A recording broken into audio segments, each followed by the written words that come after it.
Welcome to the Hardcore Closer Podcast. I'm Ryan Stewman, founder of HardcoreCloser.com, and this podcast is all about helping you, the salesperson, close more sales. And look, whether you're selling cars, homes, financial services, consulting, whatever it is that you sell, this podcast is dedicated to help you generate higher quality leads, increase your closing ratios, and show you how to charge premium fees for the items you sell so you can get paid what you're worth.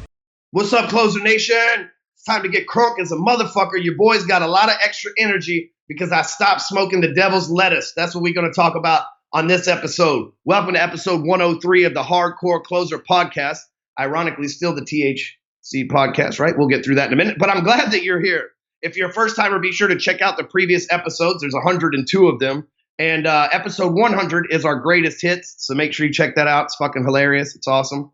But do me a big favor, leave me a review on iTunes. If you've been listening to this show more than one time and you haven't left me a review on iTunes, that's some assholism, right? I don't know what religion you are, but we're just going to call that assholism because here I am every week pouring blood, sweat, tears, money. Dude, I got to pay low energy, Robert. And when you're low energy, it takes a lot of money to motivate a motherfucker. You see what I'm saying? So I spend a lot of money on this podcast bringing you free content. And if you can't lift a few fingers to type a few cool words in a review, that's like a fuck you to me. It really is. And listen, it's not that I need reviews for my ego. It's that here's how it works in the iTunes algorithm, right? The more reviews you have, the more likely it is to show your show as the top podcast. The more likely it is that people are going to see this show, the more likely that I can impact salespeople just like you and change their mind so I can change their life. So you're not only hurting me, yourself, and the sales community by not leaving a review on iTunes. You're being an asshole. How about that? But let me give you an example here. And look, I'll read your pitch on the air. I don't give a fuck, right? Here is a review from J. Cole 1163. J. Cole, I think my neighbors think I'm selling dope, right? Y'all probably don't know that J. Cole song. Y'all probably know, what is it? Doesn't matter. Perfect Your Pitch, 5 stars by J. Cole 1163, February 7th, 2018. I'm a P&C, which for those of you that don't know, is property and casualty. It's not partner in crime. Property and casualty insurance agent for the Phoenix Insurance Group here in Dallas, Texas. We specialize in classic and exotic cars. So Ryan, you need to give me a call. I will. You know, it's that simple. Hey, before I read the rest of this, this is a person that fucking gets it, right? J. Cole, you fucking get it. This is a person who gets it. He knows what I have. He knows how to pitch me on my show in front of the fucking public, and I'm going to have my secretary call you this week and get you to quote my exotic cars. Absolutely, because it's not easy to inch cars, and I got 3 of them right now. So absolutely, J. Cole, especially if you answer the phone and you're like, I think my neighbors think I'm selling dope, right? That would be great. But it says, I have to say this podcast gives me a kickstart to my day outright and helps me pump up before getting to the office each morning. Thank you and keep up the great content. You can reach our offices at 214-253-0570. Now, there's 30 to 50,000 people a month that listen to this show. And I just pitched this dude's business for him on this show, all because he did one thing. He took action and left a review. You see how that works, ladies and gentlemen? If you look out for me, I'll look out for you. And guess what? Old J. Cole here might be getting a few dollars from our Stu in the exotic car world. And hell, you know what? I have 7 cars, 4 houses, and a business to insure. So like I'm an insurance person's fucking dream come true because everything I own is expensive and I got a lot of it, right? So be looking out for Lindsay to give you a call, J. Cole. I appreciate that. Speaking of pitching, here's what I know. If you are in sales, which you're listening to this show, that means you, and you're looking for a way to make an additional 5 to 10 to whatever you set there's no limit, right? Like Master P, there's no limit. But if you're looking to make an extra 5,000 or more a month on the side by simply working your network and adding value to the people around you, pay close attention. You see, I've created the ultimate dream job, which is really the ultimate side hustle, and we call it funnel closer. You see, there was a .com bubble in the 90s that made people rich as fuck, right? And what happened was everybody knew that the internet was opening up, so they needed to get a domain. So everybody bought .com domains to be able to grow their business and build a website. Well, those websites that were built in the 90s and 2000s have become dated. They're obsolete. And according to The Economist, the most valuable resource on the planet right now is not oil or gold or platinum or any of that. It's data. because smart companies out of Silicon Valley, China, and major parts of Russia know how to mine that data and turn data such as name, email address, phone numbers, and the activity that you take online through tracking of cookies and things of that nature, not to get too deep on you, and turn it into money. There's a reason why every time you log into Facebook, it's showing you your favorite advertisements, right? And that's because they know how at Facebook to mine data. And so understanding that, if you own a business, you need to get on top of that. And because when you sell your business, it's not going to be about your book of business. It's not going to be about the brick and mortar. It's not going to be about the contacts you have. It's going to be about the data on the people that are doing business with you. That's where the evaluation comes into play these days, okay? And so these new websites called funnels, sales funnels, they collect that data and store it. So not only does it build to the equity bottom line of the business owner, it also helps them generate leads to where they can close more sales and make more money in the meantime. And there's a huge fucking demand for it right now. But the problem is we got a bunch of tech nerds that can build this shit, but we don't have salespeople who can sell it. And so that's why I created the Funnel Closer program, because I know that you guys are sales savages that listen to this show. And I've already got a stable, or whatever the fuck you want to call it, of tech nerds that know how to build these websites that need somebody like you with the gift of gab, the finesse and the pizzazz to go out and make sales B2B. Like if you run a merchant services account, if you are a B2B insurance person, if you run payroll, sales funnels are ideal for your network because A, that's a way for you to add value to the business owners that you are trying to get referrals from and trying to get business from. But B, it's a way to add equity to their bottom line and put money in your pocket. For example, you could sell a sales funnel to a B2B company you can sell sales funnel B2B to a company for $2,500. My tech nerds will build it for $500. You can keep $2,000. You do that twice a month, you're sitting at $4,000. You do it 4 times a month, you're sitting at $8,000. If you just sold one a week, you can add an additional $100,000 a year to your income. So if you're making $100,000 right now pushing merchant services or something like that, here's a way to double your income without having to go out and find a new network, without having to go out into the marketplace and spend a bunch of money on advertising or any of that bullshit. You just simply sign up for Funnel Closer, learn the process, trust the process, follow the process, sell the process, profit from the process, get rich from the process in the process. You dig what I'm saying? Can you process that? So listen, go over to funnelcloser.com and sign up. Watch the webinar. Listen, I don't want you to just buy the program because I don't want you to just spend $1,000 and not know what the fuck you're getting into. That's what it costs, $997. I don't want you to just spend $1,000 and not know what you're getting into. I want you to spend $1,000, go out and sell a $2,000 package, and you've immediately doubled your investment. Think about that for 1 second. And then you do that again, and you've quadrupled your investment. And you do that again, and you've whatever the next level of that shit is. So go over to funnelcloser.com, sign up, be patient, watch the fucking webinar, learn the training, trust the process, buy the product, get involved in the group, and go make money so you can get paid what you're worth, right? It's really that simple. So here's the thing. We're going to talk about on this episode why I quit smoking the devil's lettuce. And I didn't do it on purpose. And now it's purposeful, but it didn't start out that way. And I know what's going to happen in the minds of a lot of you right now because I've been there. You're going to go, there's going to be a couple of you that say, Stewman, he'll be back. Like at the end of Half Baked when he flips the joint off the bridge and the joint's like, you'll be back. And he's like, I really love marijuana, but not as much as I love pussy. And I'm married, so pussy's obviously not my problem. But I love money. And I love marijuana, but not as much as I love money. And really, the truth is I love marijuana, but not as much as I love helping people, which is how I make my money. And so just to jump into this, I went to Wyoming 2 weeks ago. And Wyoming, first of all, is the widest place on the planet. And not just because of the snow, you know what I'm saying? And it was actually for a guy like me that grew up in inner city and and has a very diverse set of friends. It was actually really fucking weird being up there at first, but I adjusted to it. And so anyway, and so I go up there and I don't know who to score, and everybody up there is white. And you can't trust white people because they call the cops on you and snitch and shit like that. You're like, hey, yo, Brad, do you know where to get weed? Brad's like, he go blow his rape whistle and shit like that. I can't fucking deal with that. I got kids and shit. I could only imagine the penalty for having a joint in Wyoming with all the white people up there. It's probably the fucking death penalty. I couldn't run that risk. So I had zero connections, no way to go to a hood anywhere and find some weed. So day one, I go out there and I sober up. I smoked a joint that Saturday morning before I hopped on the plane, and by Sunday it had been 24 hours.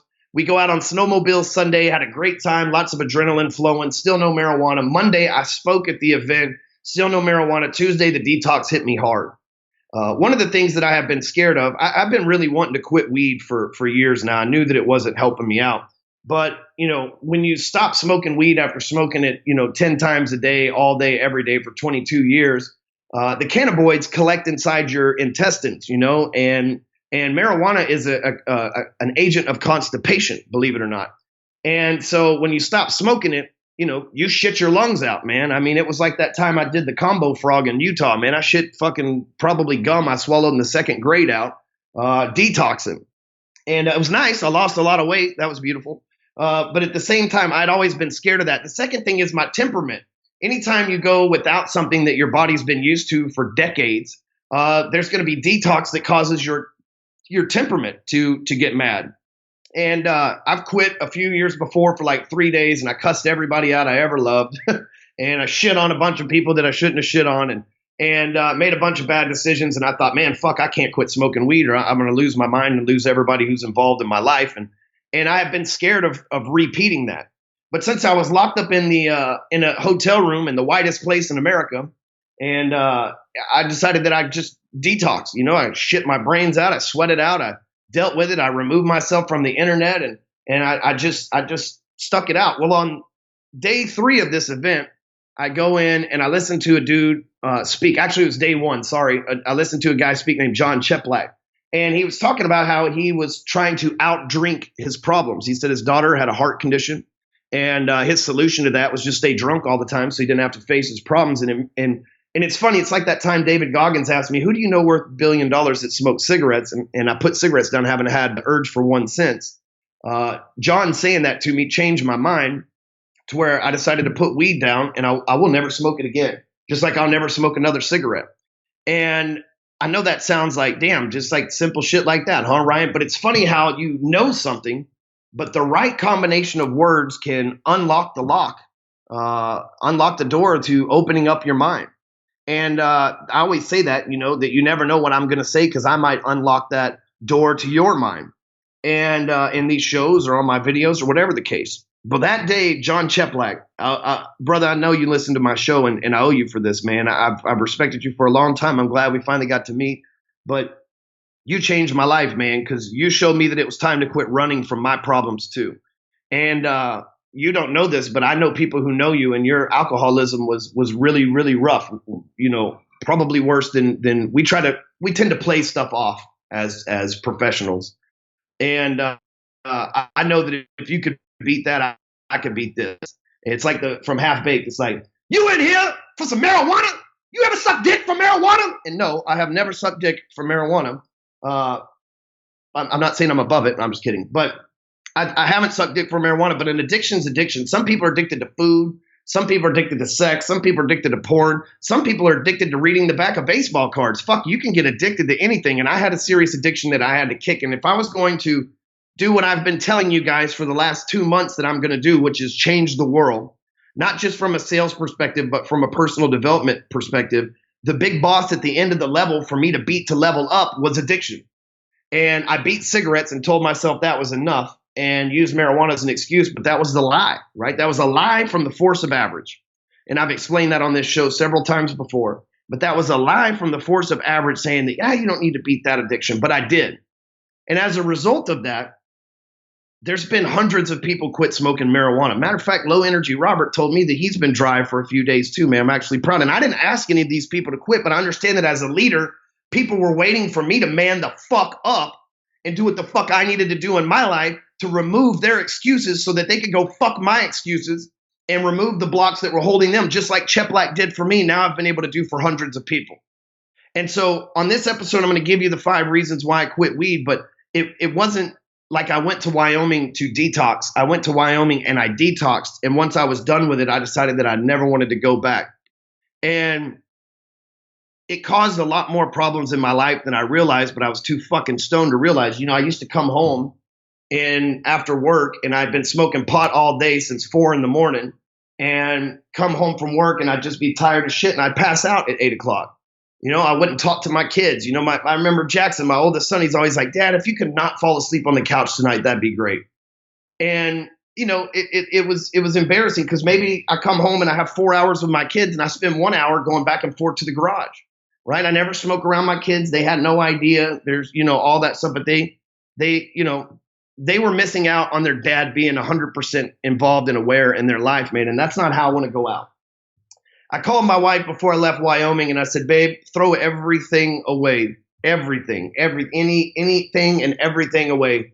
But make sure you throw it in the neighbor's trash, right? But I already had the feds look at my trash once. Fuck you, you're not getting me with that shit twice. But I had her throw everything away, and that's been almost 3 weeks now. And man, I have never felt better in my life. I realized that I really like who I am sober. And I remember when I was in federal prison, I liked who I was sober. But as soon as I got out, the temptation was there and I couldn't resist it. And I realized that I smoked so much because I was trying to suppress my problems. And 3 days, ladies and gentlemen, 3 fucking days after I fucking quit smoking pot, I solved 99% of my problems. I had beef with people. People started reaching out to me. People started apologizing to me. I started getting people's beef between each other straightened out, man. And now I'm in the process of straightening out my company and all these things that I had just been fucking smoking myself and telling myself, it'll fix itself, man. Fuck it. I realized that, I have been doing shit the hard way. And you think, man, I've been a pretty productive fucking pothead. I can only imagine what's going to happen 2 months from now when I'm fully detoxed and I'm fully aware, fully focused, fully meditated, fully rehabilitated and kicking ass, man. My competition better be sniffing lines of cocaine to catch up with me before long, because it's going to be fucking impossible because I'm high energy. There's 2 types of people in this world. There's energy producers and energy demanders, and I am exuding the production of energy. And it's going to be a problem for my competitors, but guess what? Now that I have this clarity, I understand that it's easier to collaborate than compete. And so I've got a lot of things that I got to fix up and a lot of things that I'm tightening up.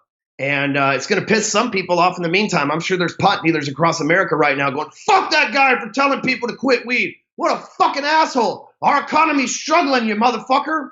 But it is what it is, And I'm not a person that can casually smoke pot.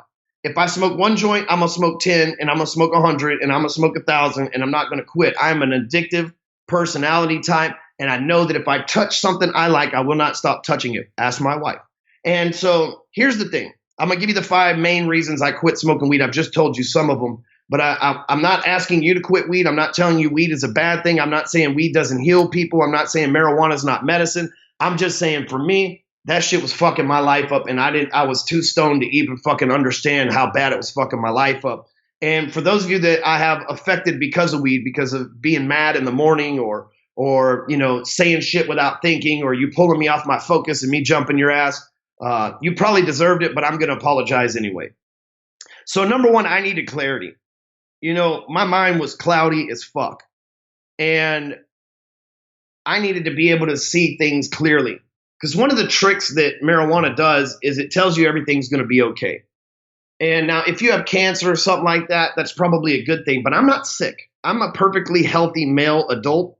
And it wasn't doing anything but clouding my mind.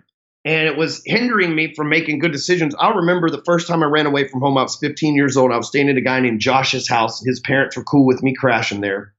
And I remember that I loved my parents, and I was so sad that I ran away from home and I missed them. But every time I lit a joint, I was like, fuck those motherfuckers. Like, it was like my problems went away. And that was the first time where I did like an NLP anchor of weed solves problems. And so I stuck with that anchor. I'm 38 now, so for fucking 23 years. And so I guess I've been smoking pot for longer than I thought. I think I hit my first joint at age 13, so more like 25 years at this point. But I needed clarity. And being stoned all the time was causing my mind to be, the brain fog. And dude, I got to where, honestly, I would smoke a joint and it wouldn't even get me high. Like if I was to go smoke a joint right now, I would probably hate the way I feel. Plenty of people come to my office or met me at Break Free Academy, and they're not normal potheads. And we go out and I get really good weed, right? And we go out and we'd smoke weed and they'd be like, whoa, dude, I don't see how you fucking deal with this. And I'd always laugh at them like fucking amateur. But I didn't realize how bad that I had it. Right? Like that shit should have been affecting me and my motor skills that way too. But hell, I'm able to balance work, life, family, and everything else on it. And it wasn't getting me high anymore. And like I said, if I was to smoke right now, I would feel like those people, and I wouldn't like that feeling, which explains why I either went all in or all off. Number two, I had a lot of problems I needed to face. I have a bunch of haters fucking talking shit that I needed to serve papers to. I had a bunch of clients that had beef with each other over shit that I needed to sort out. I had some people that I needed to let go in my company that I needed to sort out. And pot was making me just too nice. And the problem is, it would make me too nice and people would take advantage of my niceness and then I would be mean. And that's not how you face your problems. The only way that you can face your problems is with a clear head, because if you go in with a cloudy head trying to face your problems, then you didn't face the problems. You just clouded and muddied the water even more. And like I said, 3 days after I detoxed, man, I started fixing all sorts of fucking problems, man. And it changed. It changed my perspective on everything. When I talk to people now, I understand one thing it was doing, guys, is you could probably tell from this podcast, it had changed my voice. It was like, hey, man, like super, super excited for you guys to be here on the THC podcast. And I would be hyper, but it just drained my voice. And you can see now I've got my tonality back. And if we know that 57% of communication is tonality, and I've got fucked up tonality, I'm pissing people off all the time. I mean, think about it. I have a problem with somebody and I try to tell them, listen, the problem is this. And they get all mad because it sounds all aggressive and shit versus, listen, man, the problem is this. You see the difference? But I didn't have that tonality because the shit was destroying my voice and it was taking away the energy that I needed to exude that tonality, and it was causing problems that I needed to face. Number three, I needed to beat my addiction to be able to get to the next level. I'm going to be for lack of a better phrase, a life coach. Man, I've been through some shit. I've been through adoption, prison, divorce again, prison again, running away from home, drug addiction, everything else. And all that's fine and dandy. But unless I beat the current problems I had and the current addictions that I had, then I was never going to be able to truly reach my potential helping people, because they could always say, but he still smokes weed. He's telling me how self-righteous he is, but he still smokes weed. But now I can look an addict in the face and say, hey, man, it's only up to you to change your mind. And when you change your mind, you change your life. It's that fucking simple. And so if I had said that to somebody 4 weeks ago, they'd have said, but you're stoned out of your mind. You're the biggest pot addict I know. And then maybe they wouldn't have said that to my face, but that's what's subconsciously going on in their mind, which gave them an excuse not to fucking be able to beat whatever it is that's going on in their life to go to the next level. And I know that us business people, we symbolize the next level as financial, right? We go from making 100 grand to 250 grand to 500 grand to $1 million. And we say the next level is $1 million. And the problem is the next level is across the board. It's faith, family, finances, and fitness. Finance, if you only level up in finance, then the other three will drag you back down to their level. There's been plenty of times where I made a bunch of money. I lost it because I wasn't doing right for my family. There's been plenty of times where I made a bunch of money. I lost it because I wasn't doing right in my spirituality. There's been plenty of times where I made a bunch of money and I lost it because I wasn't acting right for my fitness, right? And so I needed to beat this addiction in order to go to the next level across the board. And I needed to beat this addiction in order to take other people to the next level across the board as well. And number four is the biggest one of all these. I needed to show up for my family. And, even last night, Amy was telling me, Ryan, you're still not showing up for your family. And all excuses weary. I had surgery on my pec Monday. I fucked my chest up, lifting weights and fucked it up. I had to have some surgery and have it repaired. And so I kind of been out of commission on pain pills for a few days. I laid them down last night. I haven't picked them up today, so I'm back to normal. Only 3 days. And, I noticed that in my medicine cabinet, the last 3 times I've been prescribed pain pills, there's a bunch left over. And because I don't like them motherfuckers. They make me edgy and mad and angry and shit like that. But I know I needed to show up for my family. I got to where I was so stoned that I wouldn't even walk upstairs to go tell my kids goodnight. And I got to where, in Amy, I would just go to sleep at, 7:30 or 8 at night because I've been up smoking weed since 4 in the morning. And Amy's like, hey, what about adult time? What about us hanging out? What about, I actually have a wife who loves me. And so I was like, hey, what about our time? And I was neglecting from the person I love the most on this planet, my wife, and the person who loves me the most on this planet, my wife, and then the little backup guys, my 3 kids. And, I needed to show up for them, and smoking weed was a disservice. Like I said earlier in the show, I would spend an hour maybe per day, maybe on a Saturday, 2 or 3 hours in the backyard or in the garage or whatever, avoiding my family, trying to stay stoned, trying to run from my problems, man. And I just had enough. And number 5, it was just fucking time. After 25 fucking crippling years of being an addict, it's about fucking time I stopped. There's not too many things you can do that are hindrance to your health for 25 years that'll still leave you alive. I'm lucky that I'm fucking still alive, right? I'm lucky that I didn't get stoned and fall asleep at the wheel and crash one of these McLarens, or I didn't get stoned and fucking not pay attention and drown in the fucking pool. And I'm not saying those things are happening. You're probably like, dude, you're fucking going slow when you're stoned. And it is true, because I've got the car up to 160 since I've been sober, and I never passed 125 when I was stoned, and I was scared out of my mind then. But there's some things that it was just fucking time, man. And, I had enjoyed it long enough, and we had a good run. And like I said, if you smoke weed, man, there is nothing against you whatsoever. More power to you. But I would encourage you to ask yourself why you're doing it, and is it really benefiting you? If you're terminally ill, then yes, it's benefiting you. If you're going through some shit, it might be benefiting you, but it might be a better benefit for you to man the fuck up and face that shit. I was being a pussy, right? Instead of facing the shit that I needed to fucking face, I would just go get stoned and tell myself it was okay, because like I said, when I was 13 or 15, I anchored that marijuana solved problems. I remember there was times when I thought the only way I could write for my blog, or the only way I could write a sales page, was if I smoked weed. And I thought that was like my creativity. I thought it was like Popeye's spinach for me. But the truth is, it was more like Superman's kryptonite for me. I've been writing and making better videos and better content without it, because my mind's clear. It's funny how the force of average will fucking lie to you, folks. It's funny how the force of average will step in and tell you that everything's okay, so that even though it knows it isn't, so that it can push your fucking punk ass right back down to where it wants you to go. But not today, motherfucker. I'm wide awake. I got a clear mind. I'm only going to get clear. And I know that it was just fucking time for me to sit the shit down, because it was no longer serving me. And plus, I was smoking that fucking fire and still not getting stoned, man. It was just making me exist. And that's not why I started smoking in the first place. So it wasn't serving me in the way that I even wanted it to recreationally anymore. So let me give you a quick recap of the reason why I quit smoking weed, right? I needed clarity. My mind was cloudy as a fuck. And I needed to face my problems. I was running from them and telling them that they weren't real problems instead of handling problems. I am solution oriented, but when I am stoned, I am a problem runner. And really a problem starter. Half the people that are my haters is because I said some shit to them when I was stoned. One of the things about being stoned is it took a lot of focus while I was stoned to be focused. Like, it took a lot of power inside of me to be focused while I was stoned. And if somebody threw me, I call them ambushers. If somebody threw me out of my focus, I would snap on a motherfucker. Do you know how hard it took me to get focused on this? You come in here and interrupt me like a fucking asshole? Fuck you, you motherfucker. And that's not the way to talk to people, especially people that care about you. Especially people that are just trying to help you, or maybe people that are trying to bring something to your attention. And I shattered a lot of relationships over the shit. And probably most of you deserved it, but not in the way that I delivered it. So again, I'd like to apologize.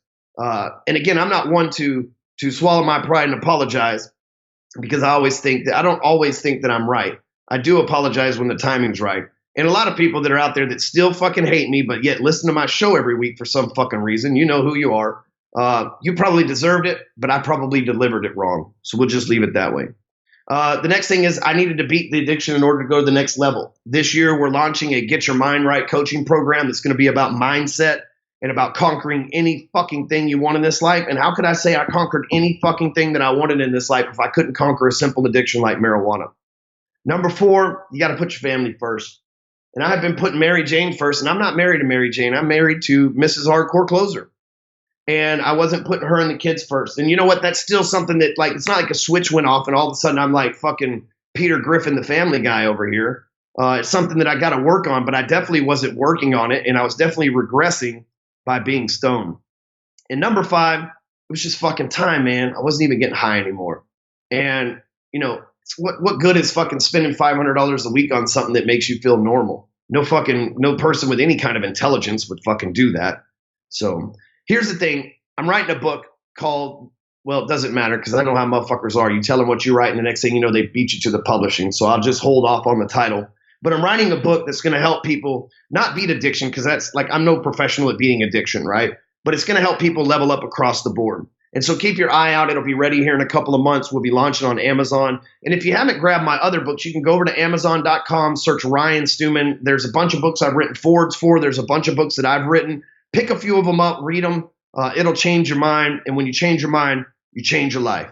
So let's wrap this up. I got shit to do because I'm clear on what my mission and my focus is. And I got things I need to handle today. Make sure you head over to hardcorecloser.com. You get all the show notes, resources, everything else. Make sure you leave me a goddamn review on iTunes. Don't be a lazy fuck. And then more importantly, make sure you share this with someone who needs to beat addiction in their life, because that's the whole purpose of this episode. I appreciate you, those of you that have supported me. And really what I do appreciate is the hundreds of people who've quit alongside of me that I didn't ask to quit, but were just waiting for me to quit being a pussy and level up in my life to where they can level up in theirs. I got mad respect for you motherfuckers. You some bad motherfuckers, and I appreciate that. We'll catch you next week, closers.